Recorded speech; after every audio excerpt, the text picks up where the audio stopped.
This is School to You YouTube channel. Update for students and teachers.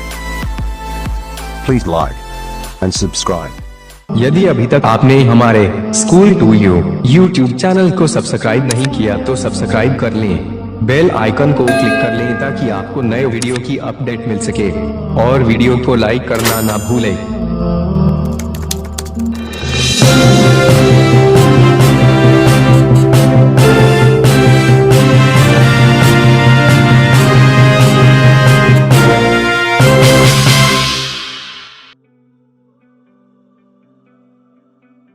पाठ के आंगन में प्रश्न क्रमांक 2 पूछा गया है, जिसमें एक संजाल है। संजाल पूर्ण कीजिए। संजाल में लिखा हुआ है, लेखक ने सपने में देखा। 4 सर्कल हमको यहाँ दिए हुए हैं। 4 सर्कल में हमको लिखना है कि सपने में लेखक ने क्या क्या देखा था।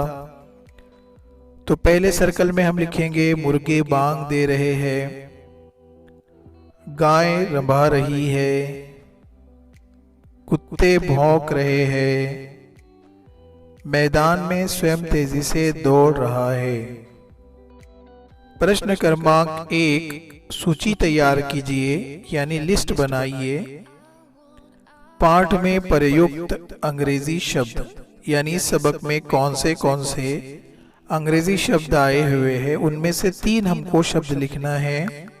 तो पहला अंग्रेजी शब्द आया है टिकट, डॉक्टर और बाइस्कोप। प्रश्न क्रमांक 3, मान जा मेरे मन निबंध का आशय अपने शब्दों में प्रस्तुत कीजिए। इस प्रश्न का अर्थ ऐसे हुआ कि मान जा मेरे मन, इस पाठ का जो मवाद है, कंटेंट है, उसको अपने शब्दों में लिखना है। इस कहानी को अपने लफ्जों में लिखना है।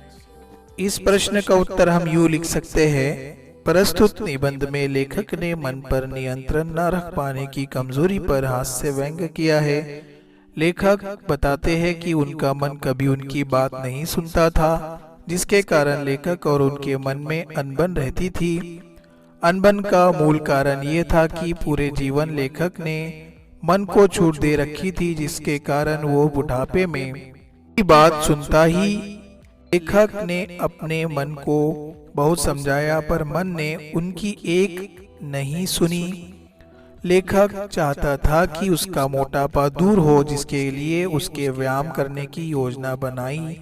उसने मन को समझाया कि वो रोज सुबह उठकर दौड़ने जाएगा तथा खाना भी कम खाएगा और व्यायाम करेगा। यह सब सोचकर वो सो गया और सपने में भी वही दृश्य देखने लगा। अचानक उसने अपने पैरों को जोर से झटका दिया, जिससे उसकी आंख खुल गई। तो पता चला कि वो टेबल के नीचे दबा पड़ा है और घर के सदस्य उसे खींचकर निकाल रहे हैं। किसी तरह वो लंगड़ाता हुआ चारपाई पर गया। मन ने उसे समझाया, तुम्हें चोट काफी आ गई है, सो जाओ, और वो सो गया। सुबह 9:30 बजे नींद खुलने पर उसने नाश्ता करते समय कहा कि पैर की चोट समाप्त होते ही वो फिर व्यायाम करना शुरू कर देगा। तो उसकी पत्नी ने कहा कि तब तक खूब खा लो। अतः पूरी कोशिश करने के बाद भी लेखक का मन उसकी बात नहीं सुना और वो मोटापे के रोग से ग्रसित ही रहा। इसलिए लेखक बताना चाहता है कि हमें अपने मन पर नियंत्रण आवश्यक रखना चाहिए, जिससे कि हम बुरी चीजों से दूर रहें। इसी के आगे प्रश्न भाषा बिंदु से है। रेखांकित शब्द से उपसर्ग प्रत्यय अलग करके लिखिए। यहाँ पर कुछ वाक्य दिए हुए हैं, उन वाक्यों में कुछ शब्द को अंडरलाइन किया गया है। अंडरलाइन किए हुए लफ्ज से हमको प्रत्यय अलग करना है और उपसर्ग अलग करना है तथा मूल शब्द अलग करना है, यानी साबके, लहाके और असल लफ्ज को अलग अलग करके लिखना है। जैसे यहाँ पर उदाहरण हेतु बताया गया है।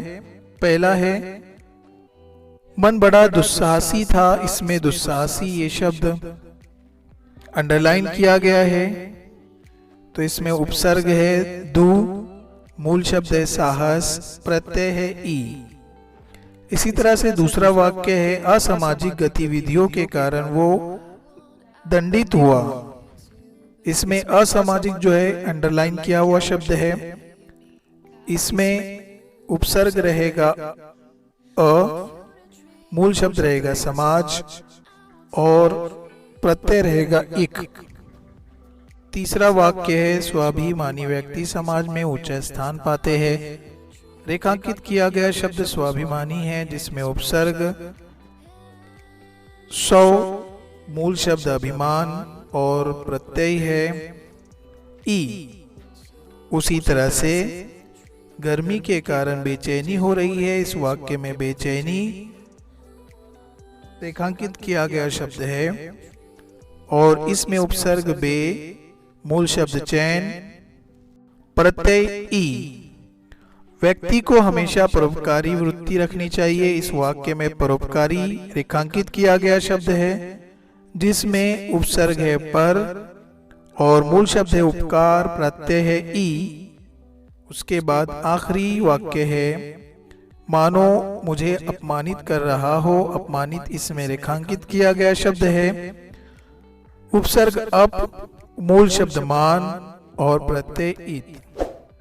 वीडियो अच्छी लगी तो एक लाइक जरूर करें।